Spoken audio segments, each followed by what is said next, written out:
Halo semuanya, selamat datang di podcast MR.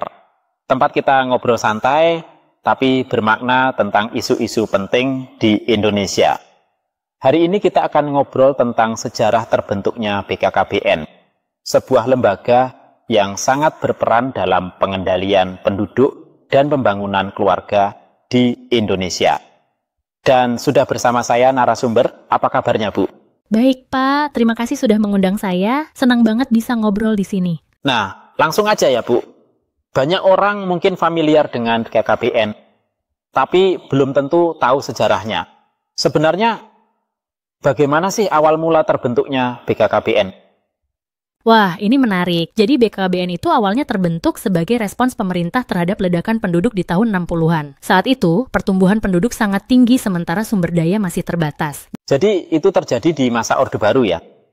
Iya, betul sekali. Tepatnya sekitar tahun 1988, Presiden Soeharto mulai memberi perhatian khusus pada isu pengendalian penduduk. Dari situlah dibentuk LKBN, Lembaga Keluarga Berencana Nasional. Oh, awalnya namanya LKBN ya? Terus kenapa kemudian diganti menjadi BKKBN?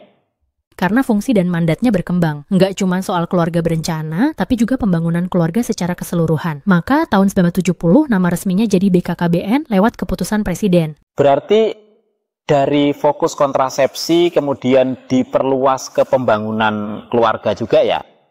Betul, termasuk penguatan peran keluarga, peningkatan kualitas hidup, sampai pembinaan remaja dan lansia. Jadi lebih holistik. Pada saat awal-awal itu, apa sih tantangan paling besar yang dihadapi? Tantangan terbesarnya ya sosialisasi. Banyak masyarakat yang masih belum paham soal KB, ditambah lagi dengan mitos-mitos yang menyesatkan soal kontrasepsi. Misalnya, seperti apa tuh mitosnya?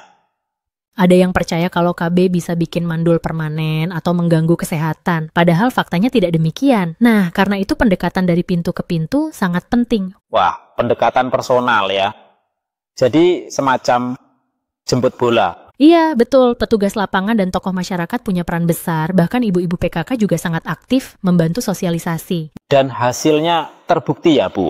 Karena program KB Indonesia diakui dunia. Banget, tahun 1989, Indonesia bahkan mendapat United Nations Population Award dari PBB. Itu pengakuan internasional atas keberhasilan program KB. Luar biasa. Lalu, di tahun 2025 ini, saya dengar BKKBN berganti nama dan fungsi lagi. Iya, sekarang menjadi Kementerian Kependudukan dan Pembangunan Keluarga, sekaligus tetap menjalankan peran sebagai Badan Kependudukan dan Keluarga Berencana Nasional. Wah, peran dan tanggung jawabnya makin besar ya?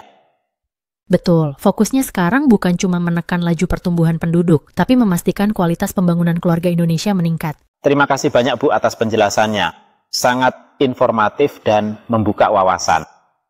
Sama-sama, senang bisa berbagi di sini. Baik teman-teman, itu tadi diskusi kita tentang awal terbentuknya BKKBN dan peran strategisnya. Semoga menambah pengetahuan kalian semua.